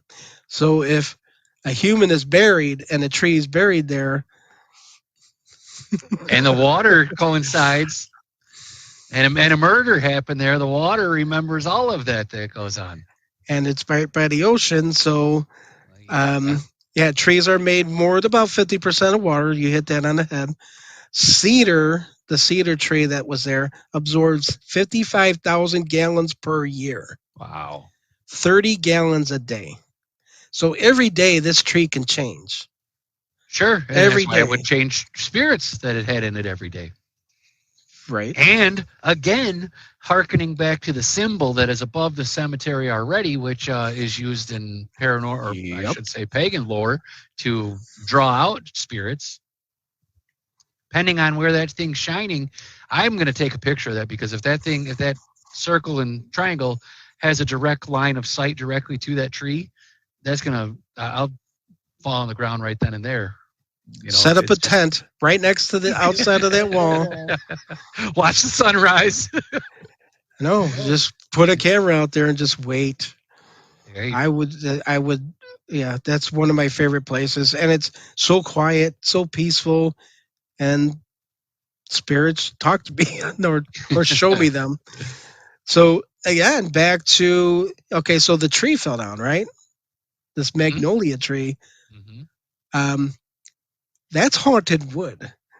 So Yeah. these kids that are making these Santas, that's an evil Santa Claus, man. That's like Satan Claus right there that they're building. They don't even know to be messing with They're that just stuff. handing out Krampus to everybody.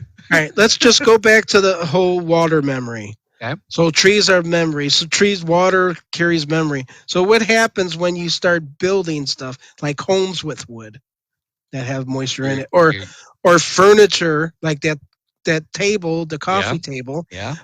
libraries, Yeah. house books, Mm-hmm. and Ouija boards Yeah. can be made of wood.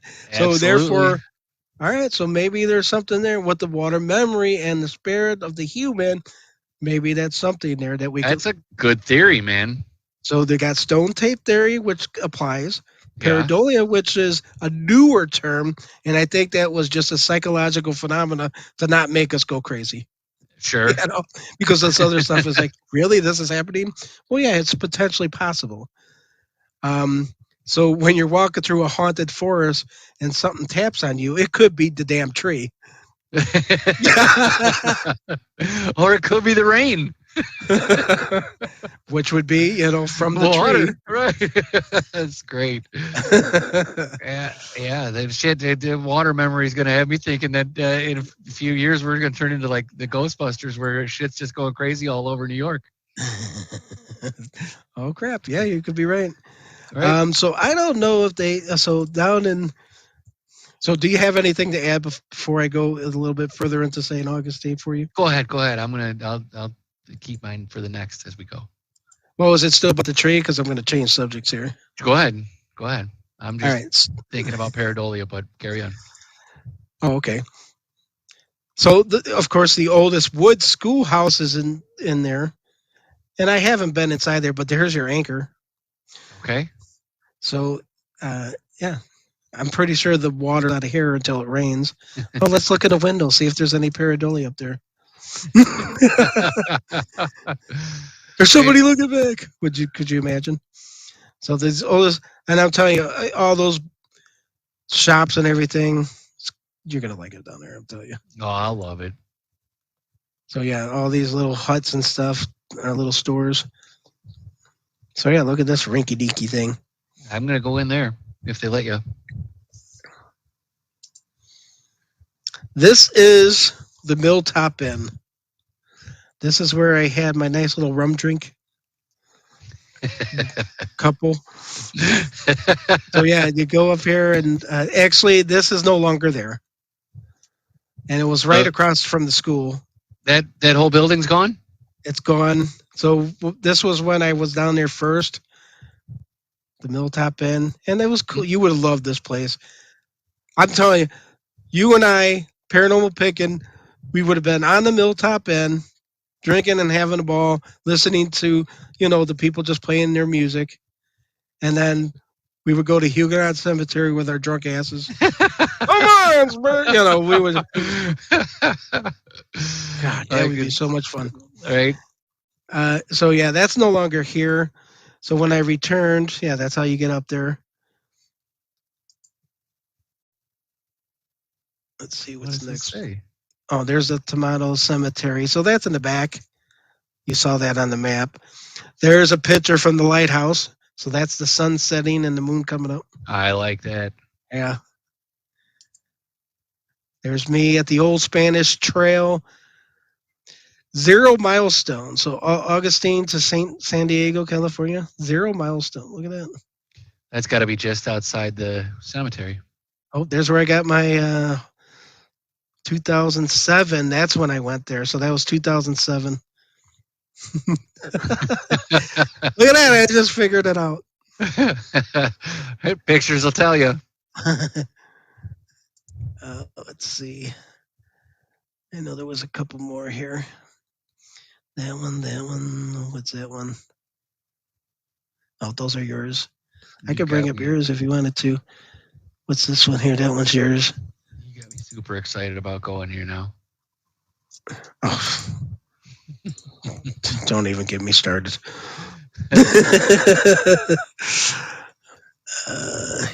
So this was when I returned There's the mill top end, no more.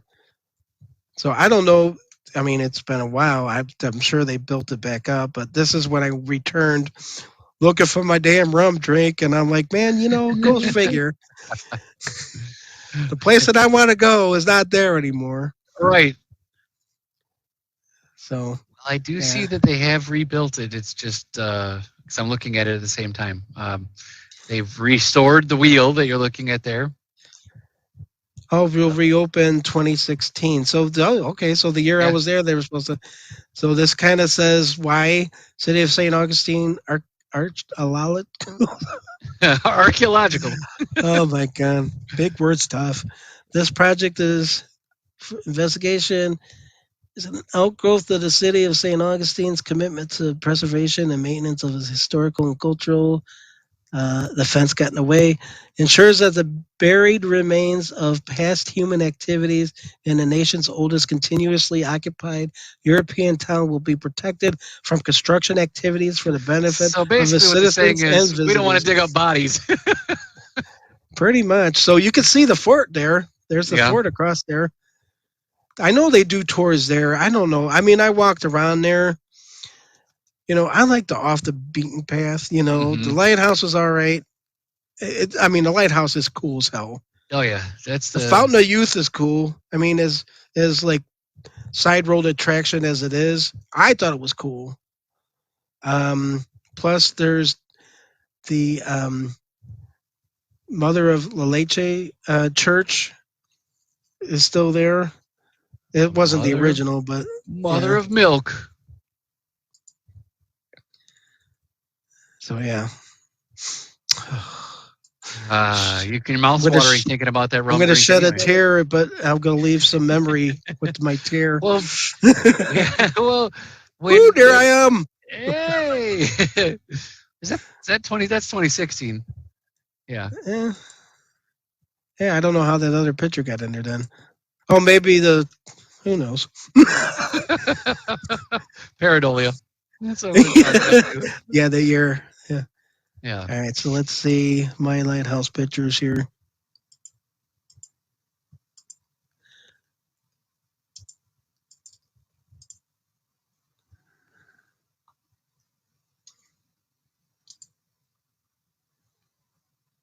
I was in there, man.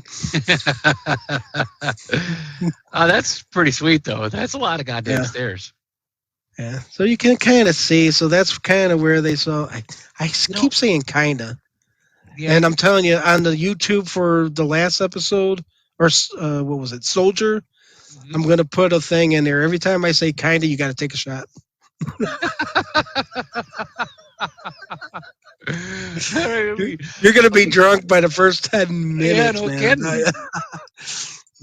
It's weird if that lady go back to that one picture. In the Don't call the lady out, man. I didn't get her permission to use her on this. no, but if she wasn't in there, it would almost look like you didn't know whether it was up or down.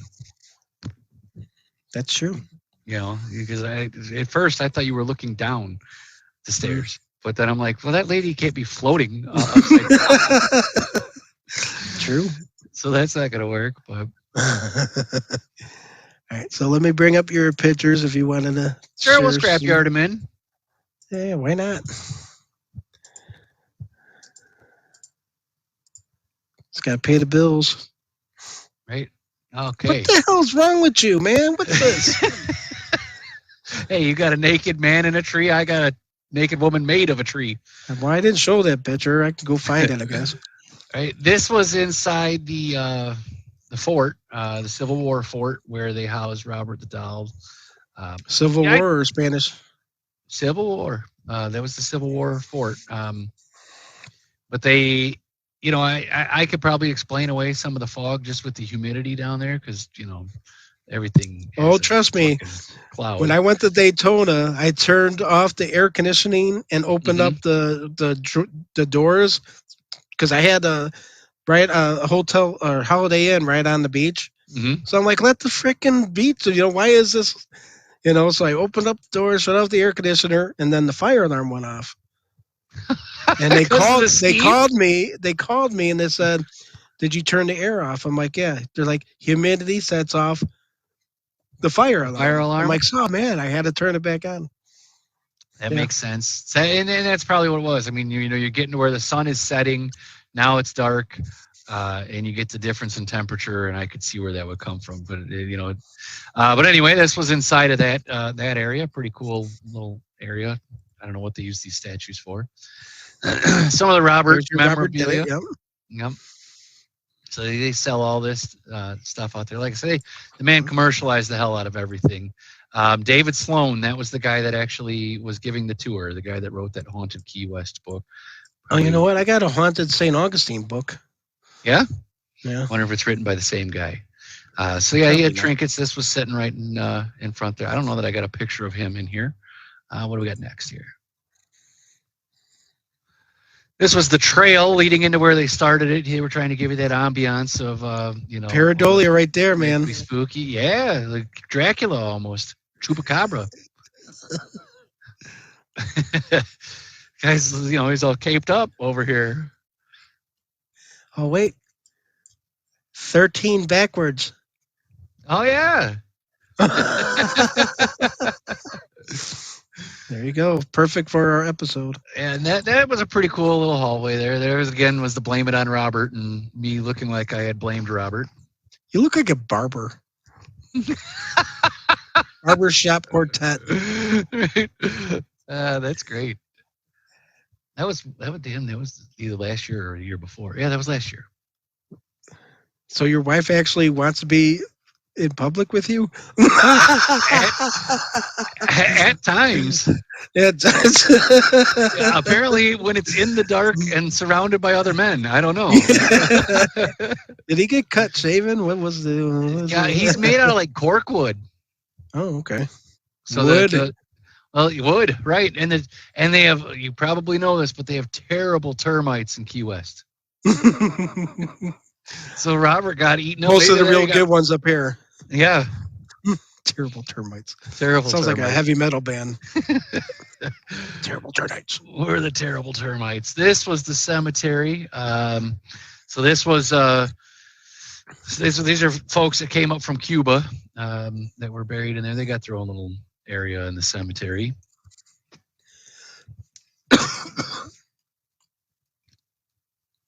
The dead of Cuba is basically what it says. Oh, cool. I'm not cool, but Yeah. Hey, cool. cool that you told me what it said. Dude, the craziest thing I forgot about during walking through all these places, and you know, I was just snapping random shots, but the iguanas that are in this frickin', they were huge, man. Like 4 or 5 feet long, scared the shit out of me. And you see them, they like crawl out of the tombs and stuff, and you're like, what is this zombie coming out here? I thought again, just What is this, a Geico commercial? Right. How old do you think I am? Well, he's a gecko, not a iguana. And they got them everywhere. I think that pretty well sums it up. Back to your That mill. was the ones. Yep. So let's see if I can find this tree. Yep, there it is.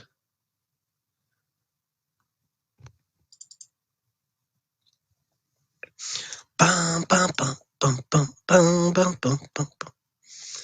Sorry, had a 70s TV moment or something there. 70s game show, like Gong Show or something like that. Ladies and gentlemen, welcome to Match Game 75. So There's more a- pictures of stuff. So Host Gene Rayburn. same tree. Yeah. That show was the best.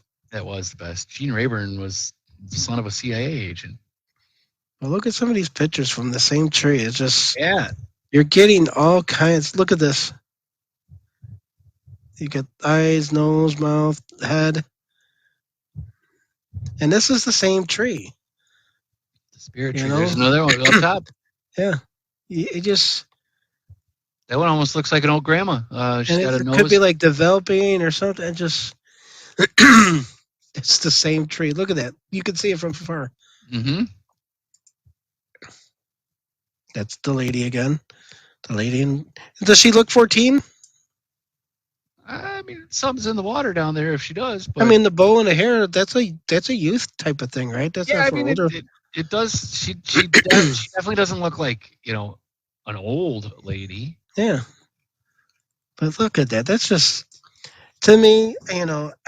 Like she's holding her I arm gotta. back. She got the That's why floating I white question dress. everything. She's the Mhm. reason why I take pictures of trees. She's the reason why I question everything because I have to question pareidolia just based off of the details of everything there. Yeah, that's like look. If people didn't question Jesus in the toast, they wouldn't consider it to be a miracle. So what do you see here? Zoom in just a hair for me.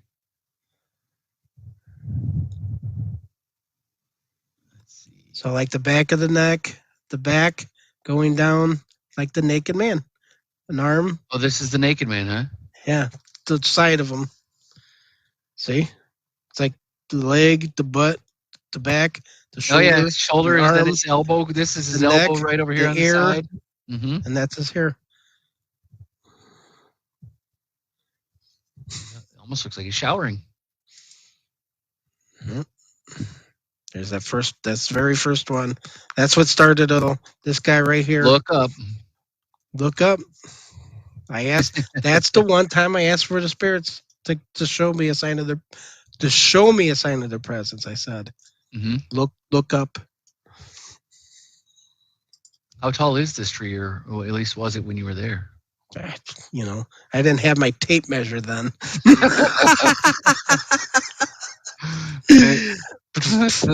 40 feet, right? I don't know. Hard to say. So yeah, you Yeah, can see how close the town is. So across. This is the gate. Oh yeah, like you were saying, I didn't even think about that. See, now I want to go. I'm going to go with you. Yeah, come on. Come on. So you can see this is the wall, and then you're going to see the two cedar trees there, if they're still there. See, and that thing just shines right in on those trees, man. That's perfect. That's even cooler now. So this is the original, the guy. And it almost looks like he's putting his head up. See his it looks like his hand is holding his face almost. Yeah. Like he's covering his face. See that? Yeah. And then this is his hairline, and then his back, and his other shoulder, arm. his arm, yeah, and his butt, cheek. Yep, I can see that. And just I don't get it. Yeah, how can that be pareidolia then? I mean, it is because we're seeing it, but well, yeah, but that's the same. I mean, pareidolia is basically a Rorschach or Rorschach. I'm just going to say it's pareidolia, but it could be caused by other things. Right. But I'm going to say pareidolia doesn't explain phenomena. Detail or phenomena, right? Let's just give it us a name. It's kind of like EVP gave us a name for a recording. It's just somebody made a name for it. Yeah. And pareidolia is a newer term, so yeah. And I think it should be questioned. And well, that's what I'm saying. It's basically a. Well, now I see it even clearer. And there was a guy in there cleaning up stuff. Yeah. Or planning or doing something. It's definitely the naked man again, though. You can see his chest in this one. Like he's got the side. He's like posed off. Or they were walking. He like turned and looked and put his hand on his face after. I don't know. Mm-hmm. But this is where it's at. So this is, remember the two cedar trees. There's the one and the two. Did you drive down there or fly? Drove. You drove there? Nice. Mm-hmm. So here's one that kind of has that on the other tree. Zoom in on that. Here. See what that is on the opposite side of the lady in white. Kind of forehead, nose, eyebrows. The funky thing there. Holding a bird. Flipping the bird. Crazy pigeon lady of. But the thing is, folks out there in TV land or internet land, I mean, this was the first one was captured 3 days before coming back. This was captured 3 days after that first one. Yeah. I was thinking the college artists were doing something on this tree, and I couldn't see anything. That's why I'm so, and it's kind of, I don't do anything with her because I don't feel like I need to exploit her. But I Hmm. did tell uh, Rosemary Ellen Guiley before she passed about her, and because she was appearing at the Haunted Rockford events, Kathy Hmm. Creswell. And so I talked to her and I told her about the spirit tree. And she said, "Dear, you need to tell her story." And I'm like, I just felt bad because I don't want to, I don't want everyone to go there and like, you'll be all these tents out there taking pictures of Yeah, this you thing, don't want to. You don't want to exploit it, like you said. You don't. You Yeah. know, if she showed up to you, she showed up to you in either one, a moment of, peace and clarity, or Yeah. didn't feel like she was felt comfortable sharing her story They'll with you. jump the wall, they'll tear at the tree, I just You just wait till I go down there. don't I piss on it. no, no, no, no. I'm just gonna take Yeah, some. you'll go. I'm just gonna take some tree bark and leave my Ooh. entrails exposed in the That's navel not pin to even the tree. funny. I, That's not even funny right there. I worship of the tree. But no, I am curious now to see if I can get anything off of that same tree for certain. I'm curious now too, and doesn't mean I hate you any less. Right. Well, let's give some closing thoughts on our season one here. I want to say I'm thankful for all the hard work you've done, put in, helping out when I had handful of times or the technical difficulties I've gone through, pressed through, and looking forward to many more seasons and starting off season two after a fresh coat of paint. Yep, I'd like to thank all of the people that come over here every day and watch us. Also, last minute stuff where people are saying, "Yeah, come on over." Mhm. Greg filled in for you. I, yeah, we want to stall it or maybe postpone it, but sometimes that doesn't work out. And if everything's working, and Greg came through for us, Mark came through for us, and now you're up and running. So Yeah, glad to have you back. let's not forget about Sarah B, Mhm. Laura, Of course. um, the PMS folks that have helped us out and supported us as always. All the guests that we've had. Gosh, I feel like I'm missing somebody that was a guest, but Dale Kazmarek, the first one. oh gosh, right, old Skip Kazmarek, right, and my continued. Best wishes to Dale on everything that he does. I know he's got a paranormal conference coming up this year too that he was plugging and so looking for support on. Mhm. I'd like to get out there and read a poem or two. Yep. Yep. And I know during this episode here, we touched back on 13 with Thomas Carr and the serial killer references to Hmm. drinking and later years drinking and porn. Hmm. And just the Herman Cops reference, we referenced that. Also, we had Tony and Tia on for Yellowbird. Oh yeah, absolutely. We don't want to discount them. The Watcher, our buddy Pete. Yep, Uh, Robert. Yep, that came out of the woodwork. The Watcher, that was great too. Mhm. Yeah, look forward to seeing how these age, how folks check them out and explore them. Always on my end, I'm glad to have canned footage, as they put it, or something on the reels, so we can always reference back. It's always nice. We'll see how the progression goes. And there's Carry on. plenty of stories here. What the hell is back here? This looks like pareidolia back here. Who the hell is watching me, man? Hey, there is a bird or something back there. See that? Yeah, there's eyes right Like behind a you. note? What the hell is that thing? Oh, it's back here. It's the spotted cow. Up, just a hair more. Oh, that's my Wii games. Wow, that was freaky. Now that's pareidolia right there. I was like, hope. who's the dude that's got the glasses? I hope. Right. Well, we'll come to find out. Any route. Much love to y'all. And we'll catch back up in a couple weeks after vacation. And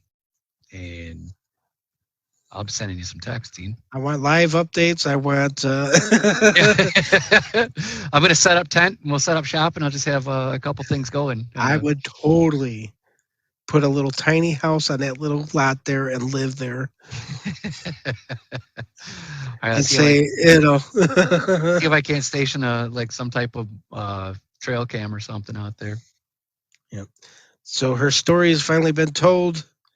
I know I tell it on some presentations, but I leave her off most of the time. Mm-hmm. But it's out there now. So please don't don't abuse her. No, I'm talking about not you, but just in general. Just everybody out there. Yeah. Respect her, and she showed me it for a reason. So right, let's respect her wishes. Yeah. Well, I don't know if she wants to be shown. That's a tough one. It just does she want? I mean, how do you figure that out? How do you figure out in the history of since 1500s, right. till now, like. But again, with the ribbon in the hair, you could probably put a timeline. I'll mention your name and play a clip of this so your voice gets brought back and see if there's any trigger from that. Well, the other thing too is that they would bury them 6 foot deep, so there's bodies on bodies in there. Yeah. Mm-hmm. Yeah, you never know what's going on in there, man. I'm excited, man. I'm excited.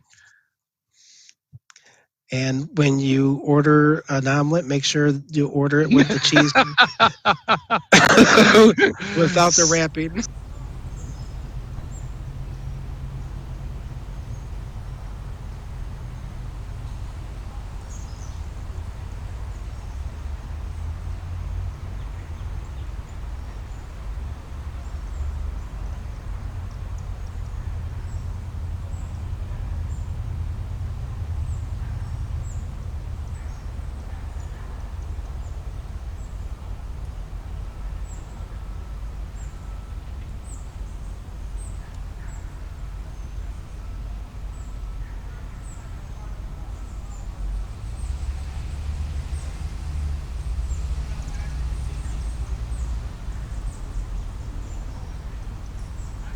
I love this.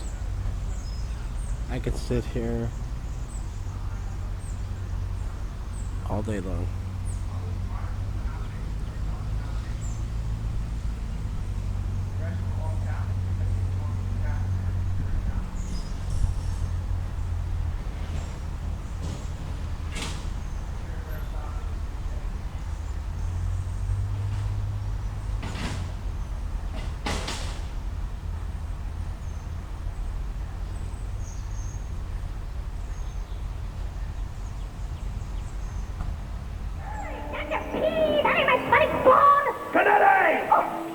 Quit playing doctor and get me another damn car. Come on, we're wasting their time. They want to hurry up and get drunk here. Well, I'm right? Well, keep your pants on because this is worth it. Ladies and gentlemen, this is really big. We call this the lumberjack. Try to give me another volunteer. Whoopsie-daisy. In the olden days, lumberjacks would use large axes to cleave their way through the woods for harvesting. But now, with the wonders of modern science, we use the wood chipper! Hand her over, Chinese. Hi, everybody. Who wants to see me get chopped up into a million teeny tiny bloody